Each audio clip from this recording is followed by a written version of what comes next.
Very good morning, my dear students, and welcome in the online story of Park Public School. Yes, students, we hope you all are fine at your home, at your place. Please be safe at your home, be protected. Yes, student, as you know, this online tutorial of Park Public School platform is providing you quality of education during this lockdown. And students, in this video, in this lecture, you will cover each and every concept related to the CBSE as well as the competition. Okay, student, if you have not subscribed this channel, to kindly subscribe this channel first of all, and then let's come and start today's lecture. Yes, student, please come with full of energy and full of concentration for today's lecture, and please sit straight on your chair and open your notebook and maintain your notebook properly and write your notes neat and clean. Yes, student, let's start today's lecture. Yes, student, today's topic is eddy current. ये eddy current क्या होता है और इस current का नाम AD क्यों रखा गया, एडी का क्या मतलब है, ये सब कुछ हम आज के टॉपिक में कवर करेंगे। देखिए बेटा, करंट हम समझते हैं कि करंट का मतलब है flow of charge, flow of charge in single direction. ठीक है ना, जो हम सिंपल फ्लो ऑफ चार्ज बोल देते हैं वो भी गलत है, क्योंकि चार्जेस का फ्लो तो हमेशा रहता है मेटल के अंदर, कभी भी स्टॉप नहीं होता। लेकिन जब वो चार्ज सेम डायरेक्शन में फ्लो करते हैं, सिंगल डायरेक्शन में फ्लो करते हैं, तब हम बोलते हैं कि हमें करंट मिला। ठीक है, तो एडी करंट भी कुछ ऐसा सा ही होगा, देखते हैं। जो ये चार्ज का फ्लो होता है ना बेटा, ये तुम करवाते हो in the conductor shape of a wire. ये एक वायर है, एक कंडक्टर है। इस वायर में, इस तार में जब चार्जेस चलेंगे तब तुम कहोगे सेम डायरेक्शन में जा रहे हैं। ठीक है, उनके पास चलने का कोई और रास्ता नहीं है। सिंपल एक वायर है, तो वायर में कहां जाएगा चार्ज? सीधा जाएगा। ठीक है, या तो इस डायरेक्शन में जाएगा या इस डायरेक्शन में जाएगा, कोई डायरेक्शन ना उसके पास चलने के लिए। अब ये वायर किसकी बनी हुई है? कंडक्टर की बनी हुई है। ठीक है, इस चैप्टर में तुमने जो करंट पढ़ा हुआ है बेटा, कि जो तुम करंट पढ़ रहे हो आई, वो कैसा करंट पढ़ रहे हो इस चैप्टर में? इस चैप्टर में जो करंट पढ़ रहे हैं वो हम पढ़ रहे हैं इंड्यूस्ड करंट। कौन सा करंट पढ़ा जा रहा है? Induced current. कैसे बनता है ये इंड्यूस्ड करंट? ये मैं तुम्हें समझा चुका हूं। कैसे बताया था? कौन बताएगा? कि ये कॉइल है, बताया था ना, ये कॉइल है, ये एक मैग्नेट लिया नॉर्थ साउथ, ये मैग्नेट का यहां पर मैग्नेटिक फील्ड टच होता है। जितना मैग्नेटिक फील्ड इंक्रीज और डिक्रीज होगा तो ये कॉइल के अंदर इसके चार्जेस चलने लग जाएंगे। कैसे चलेंगे, किस फॉर्म में, किस मैनर्स में वो चार्जेस चलेंगे? तो आंसर है, अगर तुम इस मैग्नेट को कॉइल के पास लेकर आओगे, नियर अबाउट करोगे, तो ये मैग्नेटिक फील्ड इंक्रीज होगा। कहने का मतलब है मैग्नेटिक फ्लक्स बढ़ेगा। तो ये कॉइल को चेंज पसंद नहीं है, तो ये अपोज करने के लिए अपने चार्जेस को भगाएगी और ऑपोजिट मैग्नेटिक फील्ड बनाएगी। अब ऑपोजिट मैग्नेटिक फील्ड कैसे बना सकती है कॉइल? लाइक दिस, ऐसे चार्जेस चलेंगे इसके। ठीक है, तो चार्जेस अब जो चल रहे हैं वो किस में चल रहे हैं? वो एक वायर में चल रहे हैं ना। ठीक है, किसने चलाया उन चार्जेस को? इस मैग्नेटिक फील्ड ने चलाया उन चार्जेस को। ठीक है, तो कहने का मतलब क्या है, अगर इन चार्जेस को मैग्नेटिक फील्ड ने चलाया तो ये कौन सा करंट मिलेगा तुम्हें? तो ये मिलेगा तुम्हें इंड्यूस करंट। अब मैं जो तुम्हें समझाना चाह रहा हूं, मैं ये समझाना चाह रहा हूं कि इसके अंदर अगर चार्जेस चलते हैं, उनके पास दो ही रास्ते हैं, या तो क्लॉकवाइज चलेंगे या एंटी क्लॉक चलेंगे, और कोई रास्ता नहीं है। क्योंकि ये एक बहुत सिंपल वे है कि तुमने एक कंडक्टर का वायर ले रखी है, जो कंडक्टर है उसकी तुमने वायर बना रखी है, उस वायर में वो चार्जेस फ्लो करते हैं। इन केस अगर तुम्हारे पास वायर नहीं है तो क्या होगा? अब देखने वाला पॉइंट है ये बेटा। अभी तक तो ये तुम सिंपल मैंने तुम्हें बताया कि इंड्यूस्ड करंट कैसे बनता है, ये ऑलरेडी तुम्हें पता था। और लेकिन ये वायर के अंदर बनता है। किसमें बनता है? वायर में बनता है, एक कंडक्टर में बनता है। इन केस अगर वायर नहीं है बट कंडक्टर है तो क्या होगा? अब समझते हैं हम एडी करंट। देखिए एडी करंट क्या कहता है, अब ध्यान से समझना बेटा। अगर तुम्हारे पास वायर नहीं है, पूरा का पूरा एक कंडक्टर है, ये तो वही बात हो गई बेटा। सिंपल सा इसका एक एग्जांपल करते हैं कि मुझे बाइक चलानी है। अब बाइक चलाने के लिए एक तो सड़क है, मेरे पास सड़क है, तो मैं सड़क के जिधर जिधर सड़क जाएगी उधर उधर मेरे बाइक को टर्न कर सकता हूँ, उधर उधर मेरी बाइक जाएगी। इन केस अगर सड़क नहीं है, मैं ग्राउंड में बाइक चला रहा हूँ, तो ग्राउंड में बाइक कैसे चलाएं, वहां तो कोई सड़क नहीं है लेकिन बाइक तो चल सकती है ना। तो वही अब है एडी करंट। अब वायर नहीं है, पूरा का पूरा कंडक्टर है, पूरी शीट ले ली तुमने, आयरन की, एल्यूमिनियम की, कॉपर की, पूरी शीट ले ली है। ये पूरा का पूरा जो कंडक्टर है, ये कंडक्टर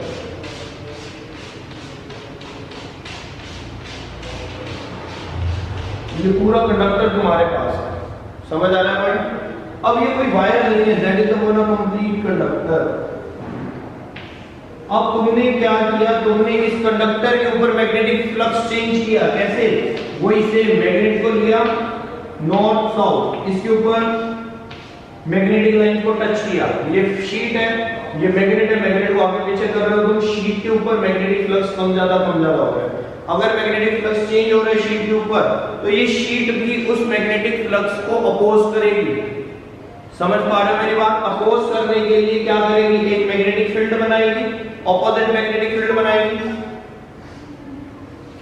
अब ऑपोजिट मैग्नेटिक फील्ड कैसे बनेगा बेटा? ऑपोजिट मैग्नेटिक फील्ड बनने के लिए इसको अपने चार्जेस भगाने पड़ेंगे।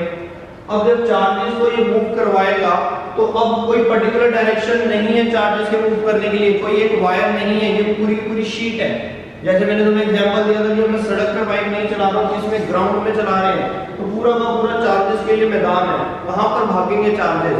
हम कहेंगे चार्जेस इस मैनर में, इस रिस्पेक्ट में मूव करेंगे कि वो इस मैग्नेटिक फ्लक्स को, इस मैग्नेटिक फील्ड को कैंसिल कर सके। तो कैंसिल करने के लिए चार्जेस को, अगर ये शीट है तो चार्जेस को ऐसे मूव करना पड़ेगा ना, इधर की तरफ मैग्नेटिक फील्ड बनेगा, क्योंकि यहाँ से तो मैग्नेटिक फील्ड इंक्रीज हो रहा है, वो इस इंक्रीज होने वाले मैग्नेटिक फील्ड को डिक्रीज करने के लिए, ऑपोजिट काउंटर करने के लिए ऑपोजिट मैग्नेटिक फील्ड बनाएगा। तो चार्जेस को कैसे चलाएगा बेटा? ये चार्जेस के चलने की डायरेक्शन होगी एंटी क्लॉकवाइज। ठीक है, तो जैसे भी होगा, क्लॉक होगा या एंटी क्लॉक होगा, पॉइंट है कि चार्जेस मूव करेंगे, लेकिन वायर में भी, शीट में। This is the conductor sheet, ये कंडक्टर शीट है, पूरी पूरी प्लेट है, शीट है। तो चार्जेस के चलने का मेथड देखना बेटा जरा थोड़ा सा। ये चार्जेस ऐसे इसके किनारे किनारे पे चलेंगे ऐसे। तो सबसे पहले चार्जेस इतना बड़ा सर्कल लगाएंगे, ठीक है। सबसे पहले लगेगा बहुत बड़े वाला सर्कल, सबसे बड़ा सर्कल, फिर लगेगा छोटा सर्कल, फिर लगेगा उससे छोटा सर्कल, फिर लगेगा उससे छोटा सर्कल, फिर उससे छोटा, ऐसे।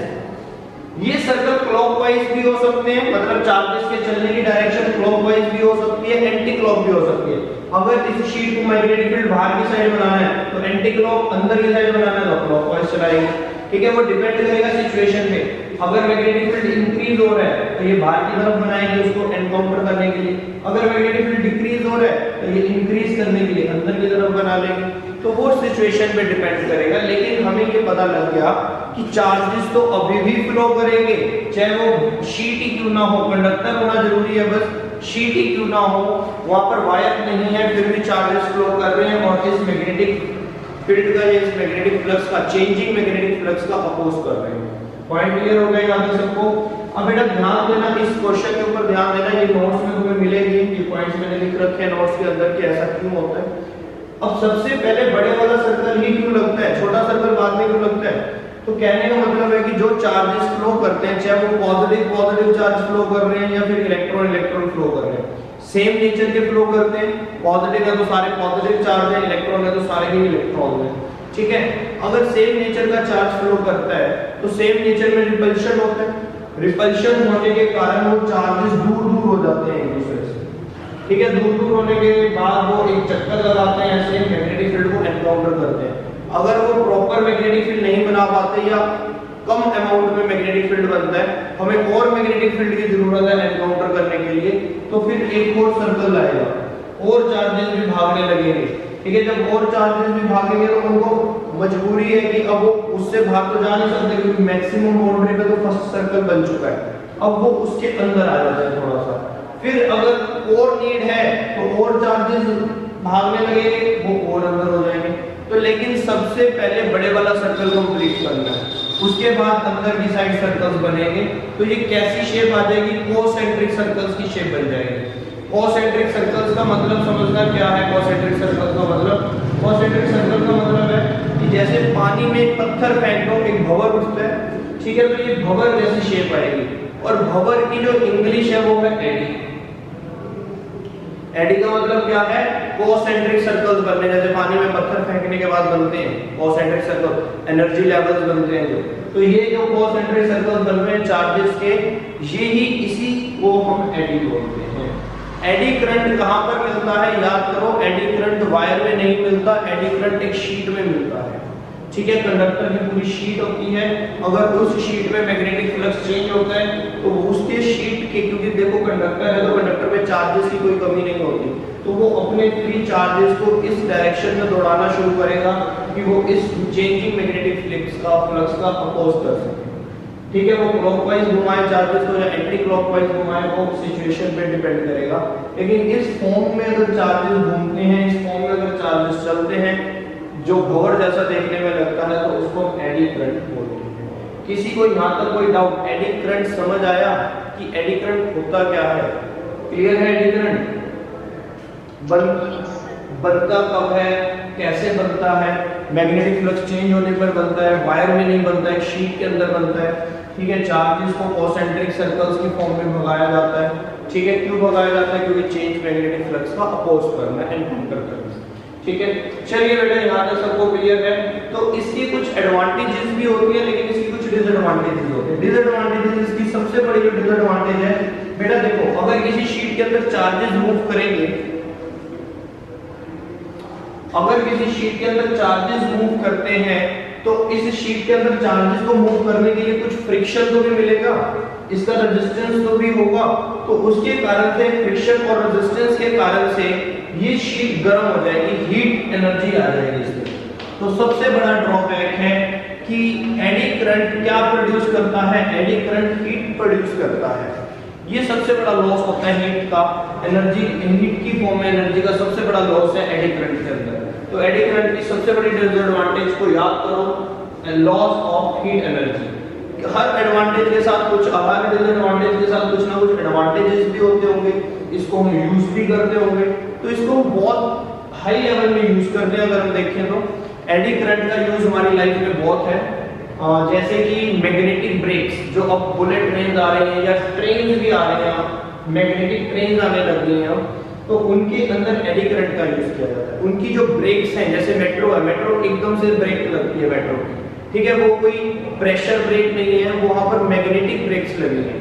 मैग्नेटिक ब्रेक्स में कौन इफेक्ट करता है? एडी करंट, ठीक है। ये कैसे होता है, इसकी एक्सप्लेनेशंस पहले आया करती थी कई साल पहले, अब वो सिलेबस में नहीं है। हाँ, फिर भी मैंने नोट्स में यूजेस लिखे हैं, कहोगे तो तुम्हें इसकी एक्सप्लेनेशंस भी सेंड कर दूंगा, ठीक है, लिंक कर दूंगा, बट एक्सप्लेनेशन हमारे सिलेबस में नहीं है।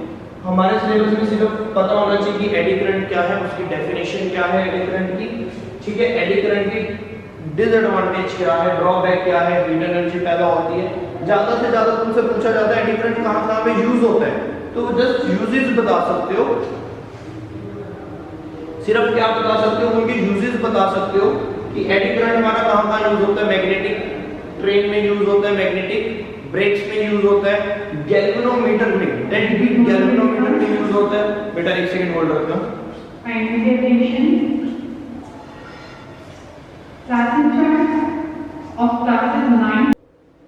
तो एडी करंट कहाँ पर यूज होता है, तो ये तुमसे पूछा जा सकता है, उसकी एक्सप्लेनेशंस नहीं पूछेंगे, ठीक है। उसकी डिसएडवांटेजेस तुमने करनी है, एडी करंट की डेफिनेशन तुम्हें पता होनी चाहिए। और सबसे बड़ा जो क्वेश्चन बनता है बेटा, वो ये बनता है कि एडी करंट को रिड्यूस कैसे किया जा सकता है। अगर वो हीट एनर्जी पैदा कर रहा है, उससे हम बच नहीं सकते एडी करंट से, लेकिन किसी ना किसी मेथड से हम उसको कम कर सकते हैं। तो उसको कम करने के मेथड्स हमारे को पेपर में काफी देखने को मिलते हैं। सीबीएसई का एक बहुत अच्छा पॉपुलर क्वेश्चन है, ये ज्यादा आने वाला क्वेश्चन है, तो ये भी तुम्हें, इसको मैं समझा देता हूँ, लिख तो तुम नोट्स में से लोगे। तो देखिए क्या होगा, ये क्वेश्चन क्या है पहले समझते हैं। देखिए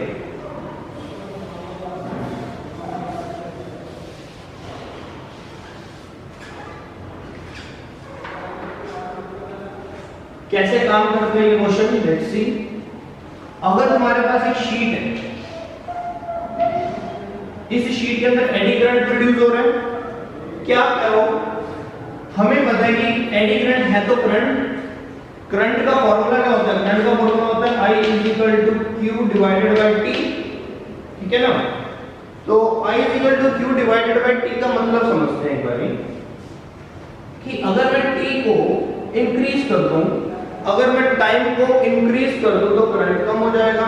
टाइम को इंक्रीज कैसे कर सकते हैं? टाइम को इंक्रीज कर सकते हैं हम कैसे? इस चार्जेस का जो ट्रैक है, इस चार्जेस का जो पाथ है, उस पाथ को इंक्रीज कर दो, उसकी लेंथ को इंक्रीज कर दो। अब चार्जेस को चलने में टाइम ज्यादा लगेगा, अगर चार्जेस को चलने में टाइम ज्यादा लगेगा, टाइम इंक्रीज हो गया, टाइम इंक्रीज होने से करंट डिक्रीज हो जाएगा, ठीक है? तो इसी शीट का हम टाइम कैसे इंक्रीज करेंगे? लेट्स सी बेटा, देखिए इसकी शीट की कुछ शेप को चेंज कर देते हैं, ऐसी शेप बना देते हैं। देखो टीथ बना देंगे इसके, टीथ से क्या होगा? देखिए जो फर्स्ट सर्कल होता है वो सर्कल बाउंड्री में होता है, तो फर्स्ट सर्कल देखो कैसे लगेगा, ये देखो टाइम बढ़ गया, चार्जेस के चलने का टाइम बढ़ने के कारण क्या कम हो जाएगा? करंट कम होने के कारण मतलब एडी करंट कम हो गया, हीटिंग इफेक्ट कम हो जाएगा। तो फर्स्ट स्टेप क्लियर हो गया बेटा तुम्हें? सही है? सुनो कि this is the most popular method to reduce the eddy current. Eddy current को कैसे रिड्यूस कर सकते हैं? सेम मेथड ही मैं यूज करूंगा बेटा ट्रांसफार्मर में। जब हम ट्रांसफार्मर पढ़ेंगे, ठीक है, ट्रांसफार्मर एक डिवाइस है हमारा, तो जब हम उस ट्रांसफार्मर को पढ़ेंगे तो उसके अंदर भी एडी करंट के कारण हीट पैदा होती है, हीट जनरेट होती है। उस हीट को रिड्यूस करने के लिए हम इसी मेथड को यूज करते हैं। कैसे यूज करते हैं? हम किसी शीट के नीचे टीथ जोड़ देते हैं, वो टीथ जोड़ने से क्या होता है? बेसिकली मैं उसकी लेंथ इंक्रीज कर देता हूँ, जो मेरे चार्जेस से चलना है, जो फ्लो करना है, उसकी लेंथ इंक्रीज कर दो। लेंथ इंक्रीज करने से क्या होगा? टाइम ज्यादा लगेगा, टाइम ज्यादा लगने से करंट कम हो जाएगा, करंट कम होने से हीटिंग इफेक्ट कम हो जाएगा। तो सबको ये क्लियर हुआ बेटा कि हम कैसे एडी करंट को रिड्यूस कर सकते हैं, ठीक है? बाकी इसके मैं तुम्हें नोट्स अब सेंड कर देता हूँ, ठीक है, व्हाट्सएप कर देता हूँ और लिंक भी कर देता हूँ, तो उसमें से अपने नोट्स कंप्लीट कर लेना। इसमें क्या क्या आता है मैं तुम्हें फिर एक बार बता दूं। डेफिनेशन अच्छे से करना, डेफिनेशन के बाद तुमसे रीजन पूछा जा सकता है कि सबसे पहले ये सबसे बड़े वाला जो बाउंड्री है, सबसे बड़ी बाउंड्री को पहले कवर क्यों करते हैं चार्जेस, मतलब सबसे बड़े रेडियस का ही सर्कल क्यों बनता है सबसे पहले, तो ये तुमसे रीजन पूछा जा सकता है, सब कुछ मेंशन है उसमें। उसके बाद इसके यूजेस कहां-कहां पर हो सकते हैं, ठीक है? यूजेस सिर्फ तुम्हें पता होने चाहिए कि ये गैल्वेनोमीटर में यूज होता है, ठीक है, मैग्नेटिक ब्रेक्स में यूज होता है और इलेक्ट्रिक फर्नेस में यूज होता है। तो उसमें से एक मैं अभी एक्सप्लेन भी कर देता हूँ, तुम्हें थोड़ा आइडिया हो जाएगा। और उसके बाद इसको रिड्यूस कैसे करना है? Bye joining the teeth at the end of the sheet. हम इस टीथ को जोड़ देंगे, ठीक है? ये रिड्यूस करने का मेथड हो गया। छोटा सा ही कंसेप्ट है एडी करंट, लेकिन बहुत यूनिक कंसेप्ट है। बच्चों को कई बार क्लियर नहीं होता कि एडी करंट का मतलब क्या है, ठीक है? तो इसको अच्छे से समझ लो और फिर जब हम ट्रांसफार्मर करेंगे ये दोबारा से आएगा तुम्हारे सामने। रिड्यूस करने का मेथड इसको अपने माइंड में अच्छे से समझा लो, ठीक है? चलिए मैं तुम्हें एक एग्जांपल देता हूं बेटा, एक एग्जांपल देखिए।